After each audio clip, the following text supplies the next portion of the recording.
면접장에 젖은 옷차림으로 나타난 청년. 그러나 면접관들은 그를 비웃지 않았습니다. 오히려 그날 이후 그의 인생은 180도 바뀌게 됩니다. 삶에 지친 청년이 우연히 접한 인생의 전환점. 그가 흠뻑 젖은 채로 면접장에 들어선 이유는 비를 맞으며 그가 선택한 행동이 회사 대표의 마음을 움직인 결정적 순간. 뒤늦게 알게 된 충격적인 진실.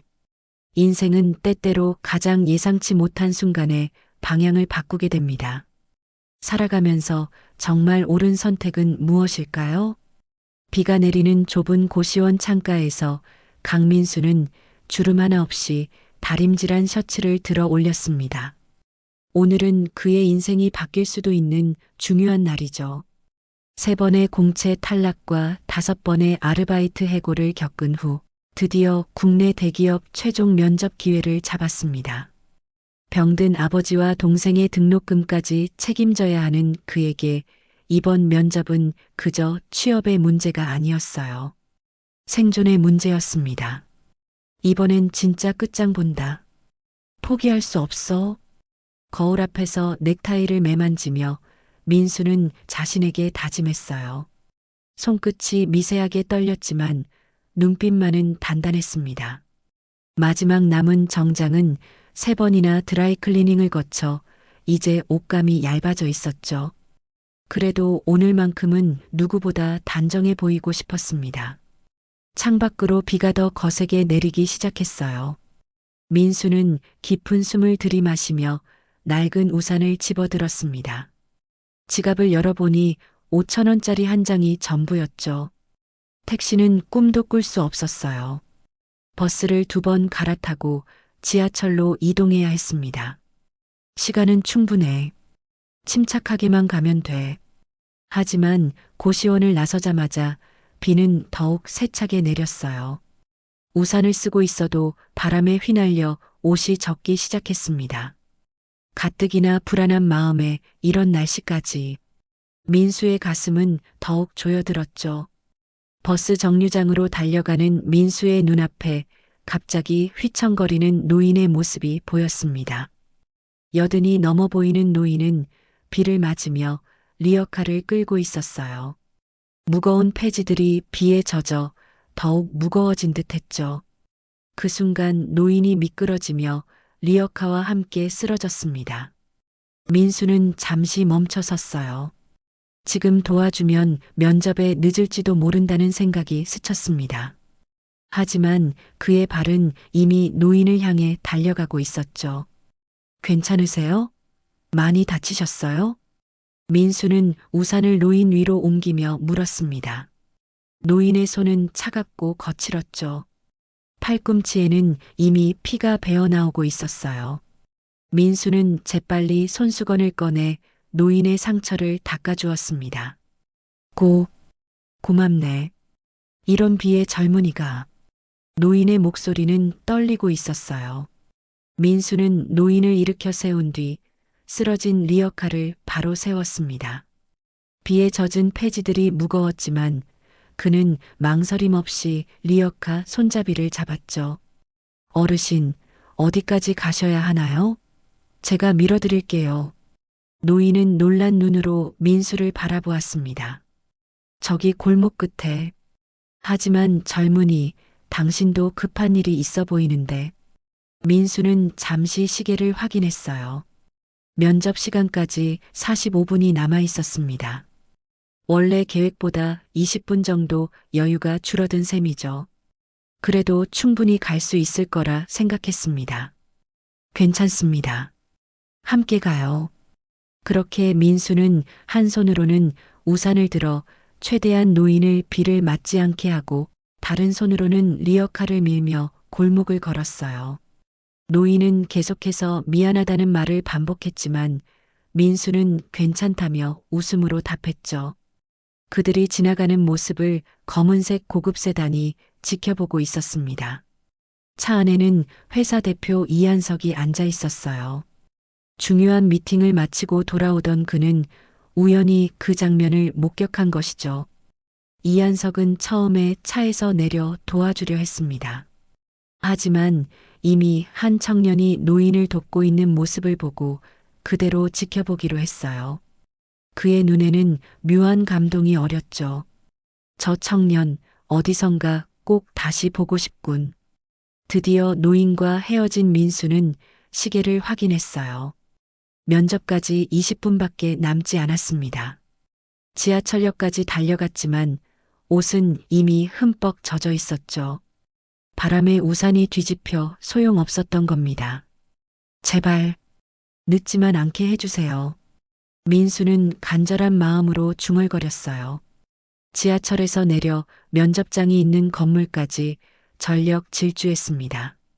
숨은 턱까지 차올랐고 정장 바지에는 흙탕물이 튀어 있었죠. 하지만 이제 돌이킬 수 없었습니다. 면접장 앞에 도착했을 때 민수는 거울을 통해 자신의 모습을 확인했어요. 머리카락은 흐트러져 있고 셔츠는 물에 젖어 몸에 달라붙어 있었습니다. 구두는 흙탕물 자국으로 얼룩져 있었죠.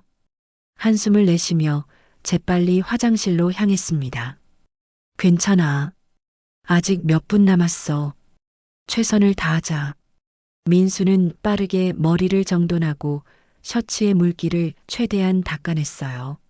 하지만 완벽하게 복구할 수는 없었죠. 결국 그는 그대로 면접실로 향했습니다. 면접실 안으로 들어서자 다른 지원자들의 시선이 민수에게 꽂혔어요. 모두 깔끔한 정장 차림이었고 한치의 흐트러짐도 없었습니다. 대조적으로 민수의 모습은 너무나 초라해 보였죠. 자리에 앉으며 민수는 다른 지원자들의 속삭임을 들었어요. 그중 한 남성 지원자가 비아냥대는 목소리로 말했습니다. 면접 보는데 꼴이 그게 뭐예요? 캠페인 찍으러 온 건가? 그 말에 몇몇 지원자들이 웃음을 터뜨렸어요. 민수의 얼굴이 화끈거렸습니다. 부끄러움과 모멸감이 밀려왔지만 그는 고개를 숙이지 않았죠. 오히려 천천히 고개를 들고 조용히 대답했습니다. 비 오는 길에 할아버지 한 분이 리어카를 끌고 계셨어요. 그냥 지나칠 수 없었습니다. 그 순간 뒷문이 열리며 누군가 조용히 들어섰습니다.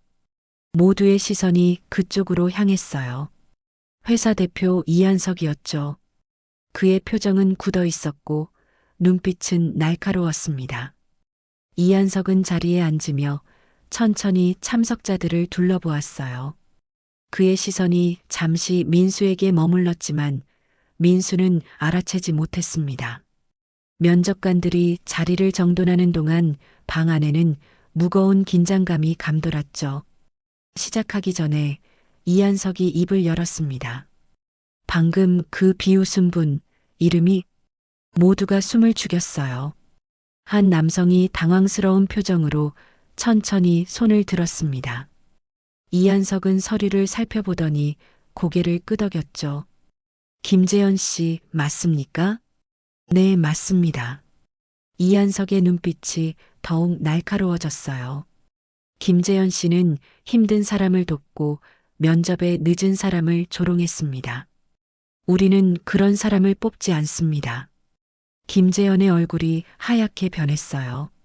그는 뭐라고 변명하려 했지만 이한석은 단호했습니다. 지금 퇴실하세요. 경직된 분위기 속에서 김재현은 아무 말도 못한 채 자리에서 일어났어요.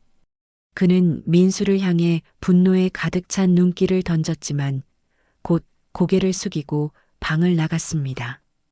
이한석은 다시 참석자들을 둘러보았죠. 우리 회사는 성과만큼 인성을 중요시합니다. 어려운 상황에서도 옳은 일을 선택할 수 있는 사람을 찾고 있어요. 이제 면접을 시작하겠습니다. 민수는 자신의 손을 내려다보았어요. 손이 미세하게 떨리고 있었습니다. 충격과 동시에 감정이 북받쳐 올라 그는 손을 꽉 쥐었죠. 설마 대표님이 그때 그 장면을 보신 건가? 하는 생각이 스쳤지만 확신할 수는 없었습니다. 면접은 예상보다 순조롭게 진행되었어요. 민수는 비록 젖은 옷차림이었지만 질문에 성실하게 답했고 자신의 경험과 역량을 차분하게 전달했습니다. 가끔 이한석의 눈길이 느껴졌지만 민수는 당황하지 않고 최선을 다했죠. 면접이 끝나고 일주일이 지났습니다. 민수는 매일 아침 휴대폰을 확인했지만 아무런 소식이 없었어요.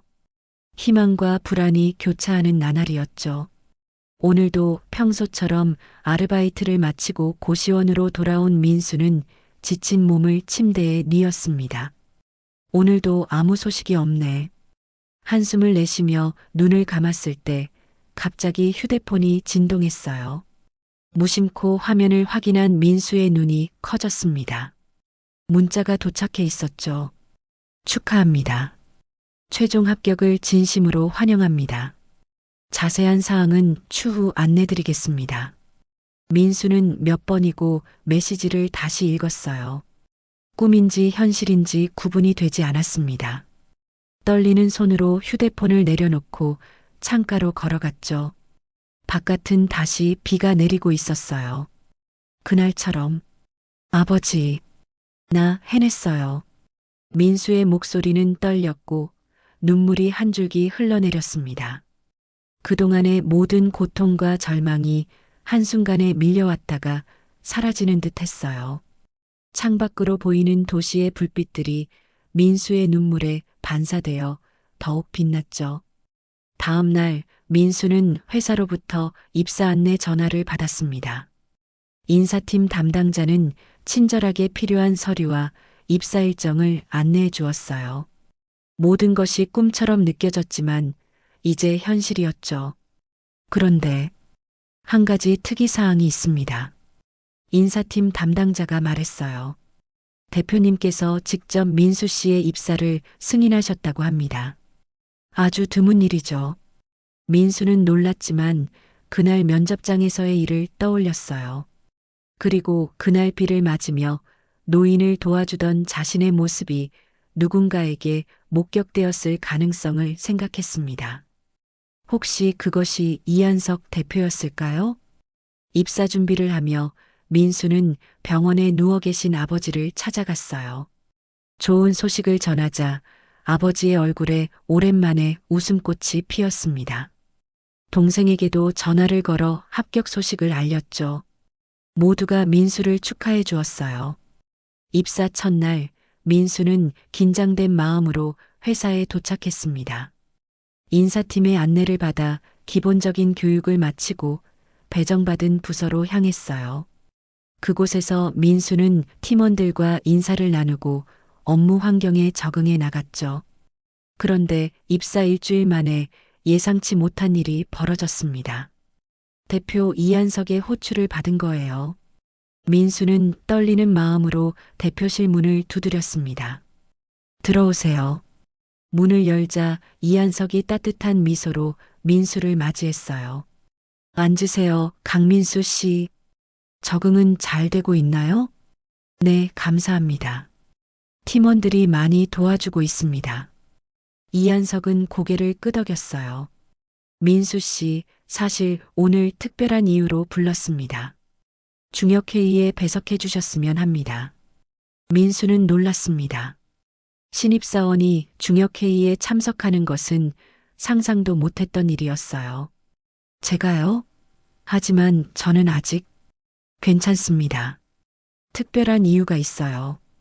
이한석은 미소를 지으며 말했죠. 때로는 신선한 시각이 필요할 때가 있습니다. 그날부터 민수는 정기적으로 중역회의에 배석하게 되었어요. 처음에는 부담스러웠지만 점차 민수의 의견이 회의에서 가치를 인정받기 시작했습니다. 더욱 놀라운 것은 이한석이 업무 외적으로도 조언을 구한다는 점이었죠. 또한 며칠 뒤 인사팀을 통해 민수는 사내 의료비 지원과 가족복지 프로그램의 특별 혜택을 제공받았어요. 아버지의 의료비가 상당 부분 지원되었고 동생의 등록금에 대한 부담도 줄어들었습니다. 이한석은 이 모든 일에 대해 직접적으로 언급하지 않았어요.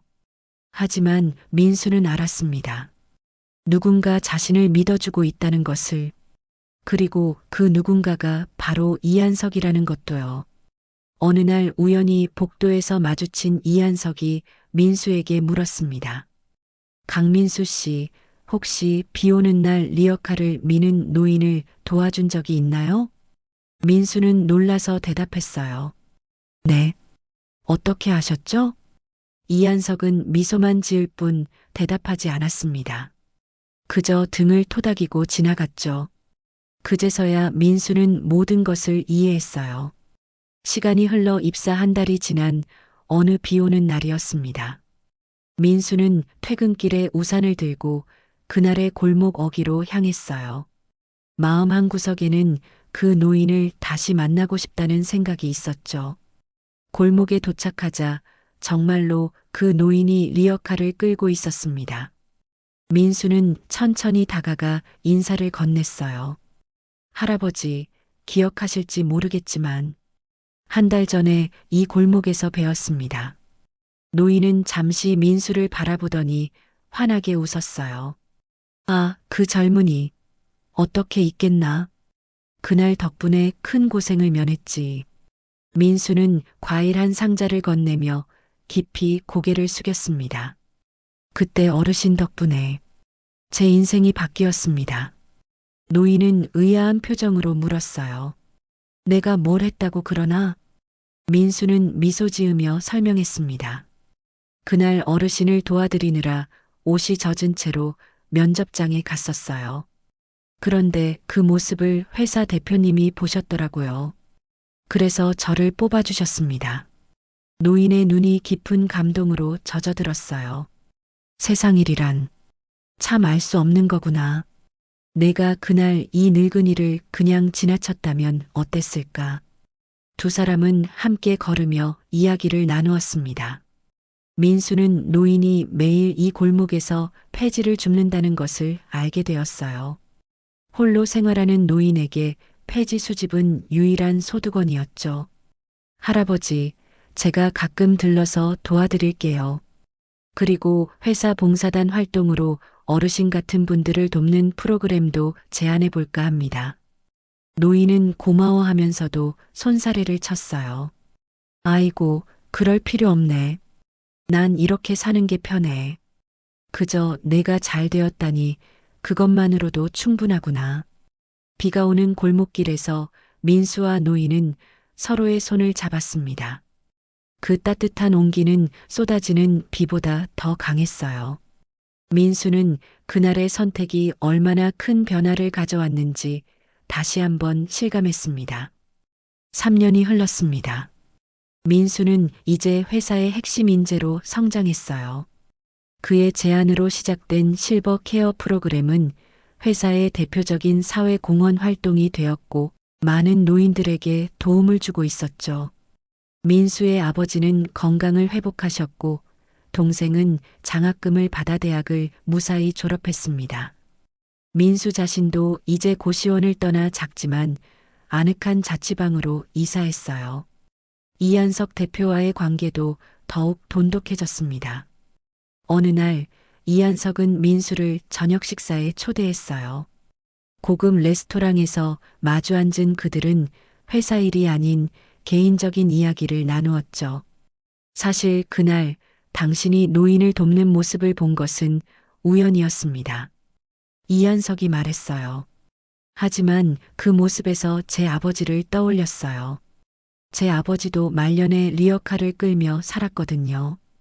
민수는 놀랐습니다. 그랬군요. 이한석은 천천히 고개를 끄덕였어요. 아버지가 돌아가시기 전 늘 말씀하셨죠. 사람은 젖을 때도 있고 마를 때도 있다. 하지만 마음만은 항상 따뜻하게 지켜야 한다고요. 그 말에 민수는 깊은 감동을 느꼈습니다. 그날 제 옷은 젖었지만 마음은 누구보다 말라 있었어요. 불안하고 초조하고 제 일만 생각했으니까요. 이한석은 미소를 지었어요. 그래서 더 값진 선택이었습니다. 가장 어려울 때 옳은 일을 선택하는 것, 그것이 진정한 인격입니다. 비가 내리는 날이면 민수는 여전히 그날을 떠올립니다. 이제 그는 젖은 사람을 위해 우산을 먼저 내미는 사람이 되었어요. 회사에서도 후배들에게 항상 강조합니다. 셔츠는 젖어도 괜찮아. 하지만 마음만은 마르지 않게 해. 그리고 가끔 비 오는 날이면 민수는 그 골목을 찾아갑니다.